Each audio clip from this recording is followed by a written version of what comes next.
School में एक teacher ने अपने क्लास में बच्चों को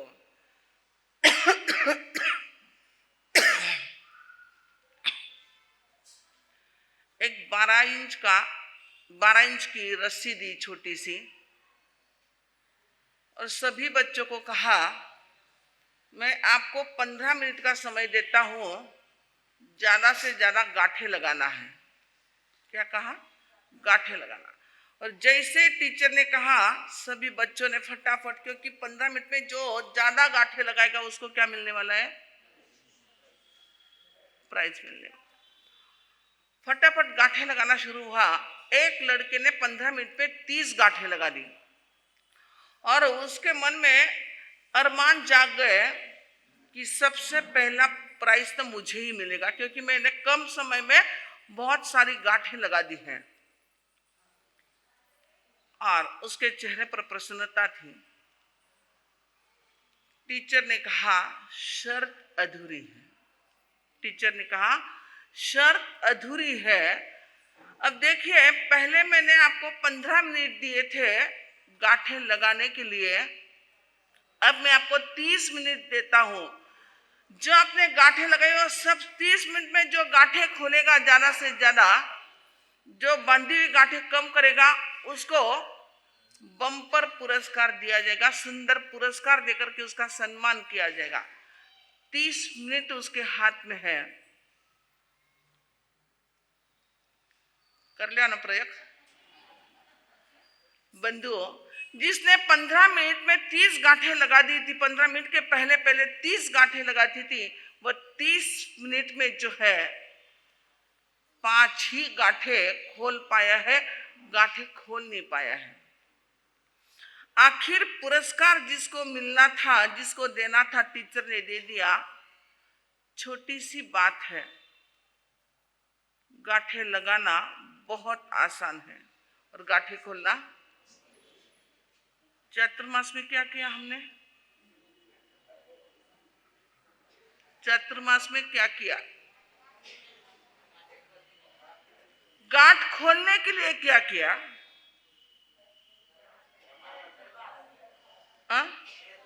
क्षमायस्ना। सिर्फ क्षमायस्ना से गांठ खोल दी आपने? बंधुओं, 4 महीने तक 120 दिन तक जो है साधना चली, स्वाध्याय चली, तप आराधना चली, जप आराधना चली, ज्ञान आराधना चली। आपने साध्वी भगवंतों के दर्शन किए। क्यों किए दर्शन? क्योंकि सामयिक, क्योंकि भक्तामर का अनुष्ठान, क्योंकि पुच्ची सुनम का संपुट। थोड़ा सा चिंतन करो, इन सब के पीछे क्या था? क्या पुच्ची सुनम बोल दी और गांठ खुल गई? फिर क्यों किया? क्यों करवाया गया आपसे पुच्ची सुनम? 3-4 दिन से मेरा विषय चल रहा था, थोड़ा सा उसको रिलेटेड ही आज का विषय। बोलो, आप प्रतिदिन सामयिक करें। हम भी आए तब से जो भी साधु संत आते सामयिक के लिए प्रेरणा देते, प्रतिक्रमण के लिए प्रेरणा देते, हर धार्मिक अनुष्ठान के लिए प्रेरणा देते। क्यों देते हैं? क्या सामयिक करने से गांठ खुल गई? तो फिर एक साथ में 120 दिन की दया पचक के बैठ जाओ। 11 सामयिक की जो भी करना है, खुल जाएगी गांठें। बंदो, पुरुषार्थ की आवश्यकता होती। ये जो हमारे अनुष्ठान जो थे ना, 4 महीने तक आपको जो है सरलता और शुद्धता, 2 चीजें सिखाने के लिए सब कुछ किया गया है। जाप करने से जो है भीतर की शुद्धि होती है, अंतकरण की शुद्धि होती है। और जब तक अंतकरण की शुद्धि नहीं होती है तब तक गांठ खोलने का भाव भी नहीं जागता है। शुद्धि होती है तब जाकर के सम्यक आचरण के मार्ग पर कदम बढ़ जाते हैं। 9 दिन तक आइमिल के साथ भी आपने जाप किया, महामंत्र नवकार की साधना की। जाप आवश्यक, हर तप के साथ जप का एक विधान दिया गया है। हमारे यहाँ पर भी चाहे भक्तामर की प्रार्थना, कोई भी आप जप कीजिए। क्यों दिया गया है? आप क्यों करते हो जप? हम भी क्यों करवाते हैं जप? और क्यों हम भी स्वयं करते हैं जप? तब और जब दोनों बातें साथ में चलती है, अंतःकरण की शुद्धि के बिना और सरलता को प्रवेश देने के लिए हमारी ये सारी चीजें जो है 4-4 महीने तक चली। अब 8 महीने का समय कई करना है, 4 महीना खूब सुन लियो मावे, है ना। फिर शेष काल में जो बंधु 8 महीने अब चिंतन कीजिए कौन कौन सी मेरी गांठें बंधी हुई है। 4 महीने का समय गांठें बांधने के लिए नहीं था, 4 महीने का समय जो है ट्रेनिंग दी गई है कि किस प्रकार से गांठें बन चुकी है उसको खोलने की ट्रेनिंग दी गई है। अब खोलना प्रारंभ करना है। गांठ, कैंसर की गांठ अगर आपको पता चल जाए कि भीतर में शरीर में एक छोटी सी राई जितनी बोलो या साबुदाना जितनी बोलो या जवार जितनी बोलो, अगर डॉक्टर कह दे छोटी सी गांठ है तो सोचते जान दी तुसी तय पड़न दे, कोई हरकत नहीं, मोटे या पचे सोच चला। किया आपने कभी ऐसा सोचते हो आप? अरे स्वयं तो नहीं, अगर घर के किसी सदस्य के भीतर में भी एक छोटी सी गांठ का पता चल जाए तो तुरंत आप कहां पहुंचते हो? पूना में आप सोचते टॉप डॉक्टर कौन सा है ना, वहां पहुंचते हो। वहां पर पैसे की भी कीमत नहीं करते हो, बस ऑपरेशन सुंदर होना चाहिए। एक छोटी सी कैंसर की गांठ के लिए इतने चिंतित, इतना पुरुषार्थ,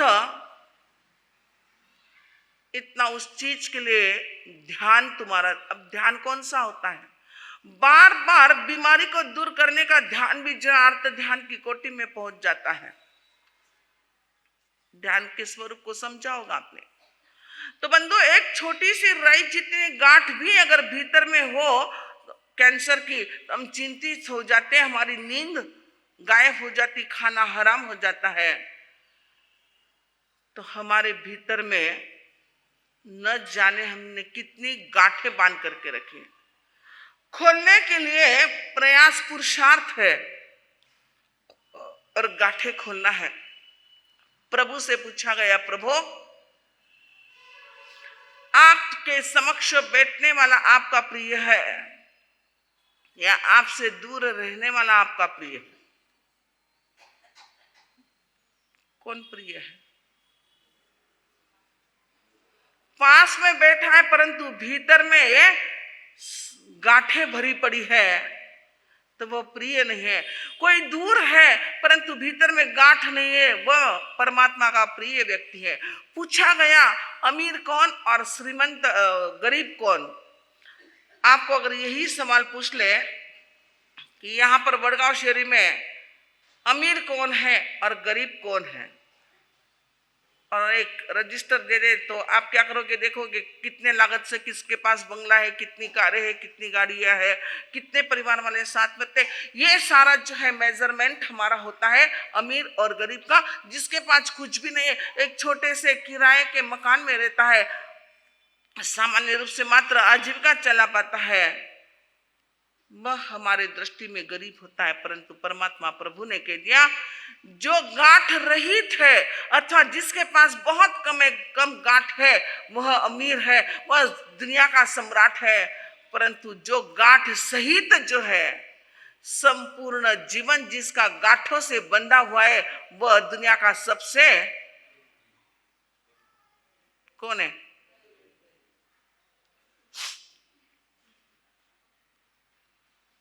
समझ में आ रहे थे? उत्तर कहीं दे रहा है, समझ में आया? जिसके पास ज्यादा गांठे वो कौन, और जिसके पास गांठे कम वो अमीर है। गांठे नहीं उसके पास। कौन सी गांठे? कैंसर की गांठ की बात नहीं चल रही, कोई टीबी के गांठ की बात नहीं चल रही है, कोई चर्बी के गांठ की बात नहीं चल रही है। न जाने कितने प्रकार के गांठें होती है, परंतु हमारे यहाँ पर बात जो चलती है और साधना जो चलती है, उस साधना का एक ही लक्ष्य होता है कि भीतर में कोई पूर्व ग्रह की गांठ न हो, कोई वैर की गांठ न हो, कोई दुश्मनी की गांठ न हो। और ये गांठें जब भीतर में होती है बंधुओं, तब तक विकास नहीं करता। और देखिए ये गांठें मात्र इस भाव तक नहीं होती है। कैंसर की गांठ तो मात्र इस भाव को या इस जीवन यात्रा को या इस शरीर की यात्रा को समाप्त कर सकती है, परंतु वैर की और पूर्व ग्रह की गांठ जो होती है वो भव भव तक साथ में चलते हैं, न जाने कितने हमारे संसार को वो खड़ा कर देती है। आती है घटना, परिचित है आपकी, जिसके भीतर में, क्योंकि बहुत बार आपको लगता कुछ नहीं, उसने ऐसा किया इसलिए मेरे मन में ऐसा गया, और उस गांठ को सामान्य सूत की गांठ नहीं होती हमारे भीतर में। हमारे भीतर में एक रेशम की गांठ, रेशम की रस्सी को गांठ बांध दो, खुलती है जल्दी। कॉटन की अगर रस्सी है तो उसकी गांठ तो और भी संभव है आसानी से खोलना, परंतु रेशम की डोरी में लगाई हुई गांठ खुलती है, उसको काटना ही पड़ता है, संसार बढ़ जाता है। त्रिपृष्ठ वासुदेव के भव की घटना। तीर्थंकर परमात्मा प्रभु महावीर त्रिपृष्ठ वासुदेव के भव में थे, मन विहार करने के लिए पहुंचे, और एक केसरी सिंह, सामान्य नहीं, जंगल का राजा केसरी सिंह जो है सामने आ गया। त्रिपृष्ठ वासुदेव के रथ का सारथ्य कर रहे थे गौतम, पूर्व भव की घटना है ये। और कहते हैं कि उस समय जो है सामने वनराज खड़ा है, इधर त्रिपृष्ठ वासुदेव है। और बंधुओं, बहुत बार आपने, बहनों, आपने भी इसका घटना को कल्पसूत्र में बहुत बार प्रतिवर्ष आपने सुना है, और बहुत बार सुनते भी, पढ़ा भी है आपने। और त्रिपृष्ठ वासुदेव ने जो है निहत्थे होकर के नीचे उतरे और उस केसरी सिंह के सामने उसका जबड़ा ऐसे फाड़ दिया, मात्र कोई जीर्ण शीर्ण वस्त्र हो, ऐसे आसानी से फाड़ दिया है। केसरी सिंह जो है अंतिम सांसें गिन रहा है, और अंतिम सांसें गिनते गिनते और कहते, बंधुओं हमेशा ध्यान रखना, अंतिम समय में आंखों में जो छवि बस जाती है, वह छवि, वह संस्कार, वह साथ में लेकर के चलता है। और केसरी सिंह के भीतर में धक्का पहुंचा, ओहो मैं वनराज, परंतु एक इंसान ने जो है मुझे एक जीर्ण शीर्ण कपड़े की भांति जो है मेरा जबड़ा फाड़ दिया है। आंखें लाल हो गई, आवेश में आ गया, रोष में आ चुका है, और सामने त्रिपृष्ठ वासुदेव की छवि उसके आंखों में है। उस समय सारथ्य का काम कर रहे थे गौतम स्वामी के पूर्व भव की घटना।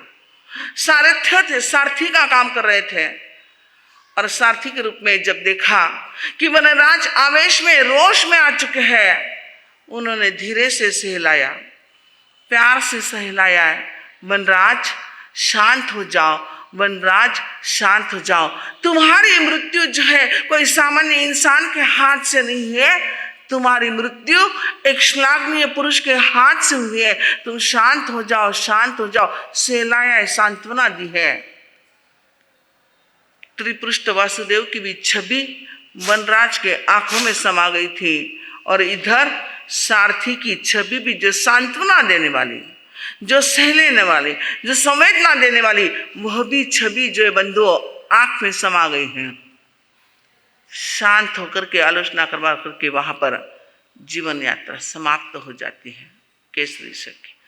वहां से वही केसरी सिंह जो है एक किसान के रूप में जन्म लेता है, इधर हमारे तीर्थंकर परमात्मा। और कहते हैं कि प्रतिबोध घटना लंबी चौड़ी है, परंतु मैं संक्षेप में कहना चाहूंगी गांठ कैसी होती है, चाहे वो पूर्व ग्रह की हो, चाहे राग द्वेष की हो, भयंकर होती है गांठ। और कहते हैं एक किसान के रूप में जन्म लिया है, किसान के घर में, और सारथी के रूप में गौतम स्वामी, सारथी जो थे गौतम स्वामी के रूप में जन्म लिए हैं।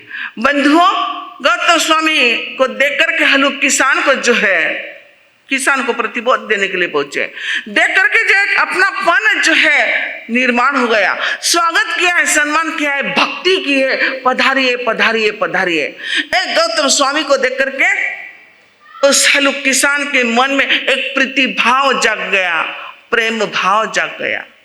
होता है ना कभी कभार, किसी को देख करके एक अपनापन आप महसूस करते हो, और कभी कभार घर में अपने लोगों के साथ भी अपनापन महसूस नहीं होता।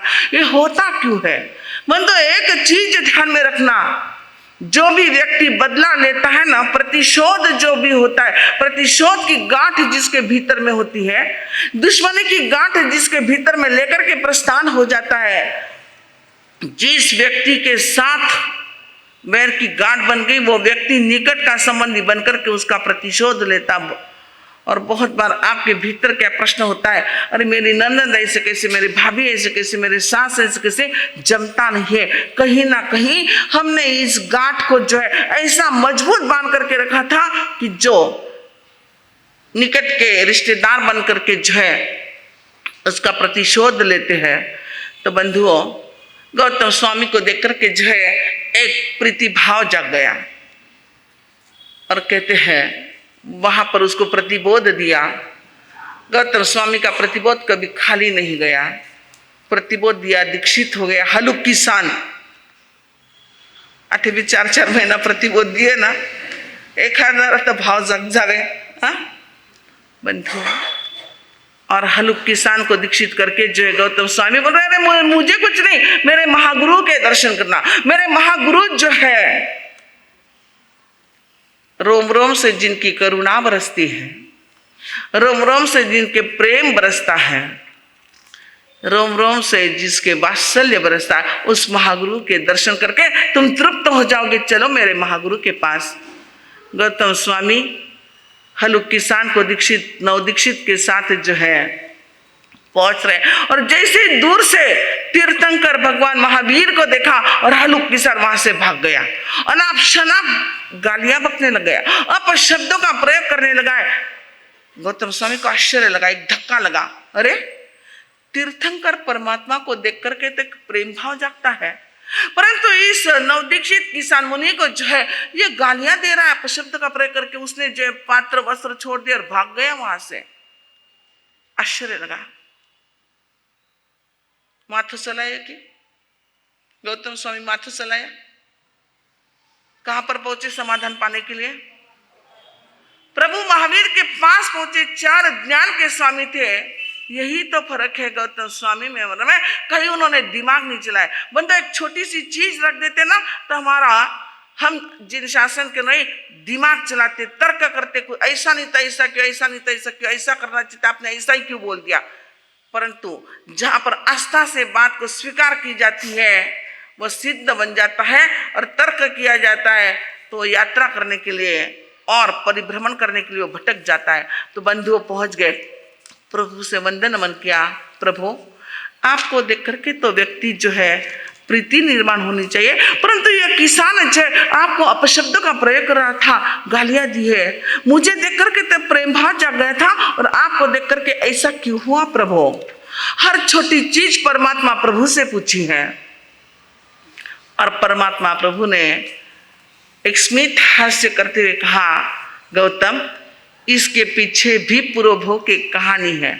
और पूरी कहानी कहते हैं कि त्रिपृष्ठ वासुदेव के भव में जो है मैंने इसका जबड़ा जो एक जीर्ण शीर्ण वस्त्र की तरफ आ था, मृत्यु का मैं कारण बना था, तो मेरी छवि उसके आंखों में समा गई थी, वह संस्कार समा गया था, वह गांठ बन गई थी, एक वैर की गांठ, एक प्रतिशोध की गांठ, एक पूर्वग्रह की गांठ बन चुकी थी। इसलिए मुझे देखते ही जो है पूर्व भाव का वह संस्कार जागृत हो गया। वह छवि थी, वह संस्कार था रोम रोम में, वह इस भाव तक उसके साथ गया और मुझे देख करके ऐसे उसके भाव जग गए। और प्रभु मुझे देख करके उसको इतना प्रेम निर्माण क्यों हो गया? तब कहा, गौतम अंतिम समय में तुमने उसको सहलाया था, प्यार किया था, संवेदना दी थी और शांत किया था, उसको समाधि भाव में तुमने लाया था और समझाया था कि तुम्हारी मृत्यु जो है सामान्य इंसान के हाथ से नहीं है, एक श्लाघनीय पुरुष के हाथ से जो है तुम्हारी मृत्यु है। तुम शांत हो जाओ वनराज, शांत। तुमने उसको शांत किया था, वह भी संस्कार, वह भी जो है छवि उसके आंखों में थी, इसके कारण तुम्हें देख करके एक प्रेम भाव निर्माण हो गया। बंधु, घटनाएं नसीहत देती हैं कि हमारे भीतर में भी किसकी प्रति किसकी कौन सी छवि। और अंतिम समय में एक चीज याद रखना, चाहे घर का मेंबर हो, चाहे पड़ोसी हो, चाहे समाज का कोई व्यक्ति हो सकता उसके साथ कोई अनबना हो गया हो, पूर्वग्रह हो गया हो, मनमुटाव हो गया हो, कोई गांठ हमने बांधी हो, तो यहाँ से यात्रा संपन्न करने के पहले उस व्यक्ति के साथ एक बार क्षमा याचना कर लेना। उस पूर्व ग्रह की गांठ को साथ में मत लेकर के जाना। अगर वह ग्रह की पूर्व ग्रह की गांठ या वैर की गांठ या दुश्मनी की गांठ अगर भीतर में रहेगी, न जाने कितना पुरुषार्थ एबीसीडी से पुरुषार्थ करना पड़ेगा, न जाने मनुष्य के कितने भाव करने पड़ेंगे, तब जाकर के उस गांठ को खोलने का मौका मिलेगा या नहीं मिलेगा, वो सद्बुद्धि आएगी या नहीं आएगी, वो सानिध्य मिलेगा या नहीं मिलेगा, वो आलोचना का समय मिलेगा या नहीं मिलेगा, न जाने कौन से भाव कितने भाव हमें करने पड़ेंगे। तो अंतिम समय में भी जो है साथ दीजिए, उसके समाधि भाव में साथ दीजिए। शरीर में अगर वेदना है तो उसके लिए भी जो मंगल प्रार्थना कीजिए। यह छवि जो बहुत बार संथारा, इसलिए मैं हमेशा कहती हूँ कि कोई संथारा भी ले लेता है, जोर जोर से वहां पर जाकर के भजन या जोर जोर से जापत, मन तो एक घर से दूसरे घर में शिफ्ट होना है तो कितनी मेहनत पड़ती है। ये शरीर जो होता है इसको भी दूसरे घर में शिफ्ट होना पड़ता है, तो सोचिए कितने मुश्किल से आत्म प्रदेश जो अपना घर छोड़ते होंगे, बहुत कठिनाई से छोड़ते हैं। और ऐसी भयंकर भीतर में एक युद्ध चलता है, और ऐसे समय में जब हम जोर जोर से भजन गाते हैं, आवाज करते हैं, जाप करते हैं, जाना ही है, संथारे की अनुमोदना ही करना है, मौन होकर के उसके लिए प्रार्थना करके आओ, मौन होकर के एक संकल्प करके आओ कि मेरे जीवन में भी ऐसे क्षण आए, ऐसा ही मैं समाधि मरण को प्राप्त करूं, मौन के साथ जो है मंगल कामना, ताकि तुम्हारी वह छवि भी जो है समा सकती है। तो हमारे भीतर में जो भी गांठें हैं, गांठें खोलने का प्रयत्न किया गया।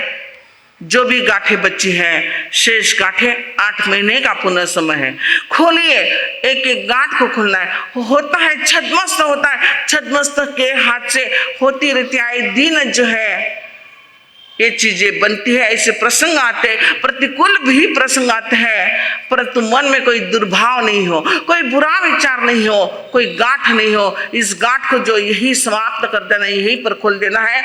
और पूर्व ग्रह की गांठ तो बिल्कुल ही नहीं होनी चाहिए। सबसे भयंकर अगर कोई गांठ है तो पूर्व ग्रह की गांठ होती है।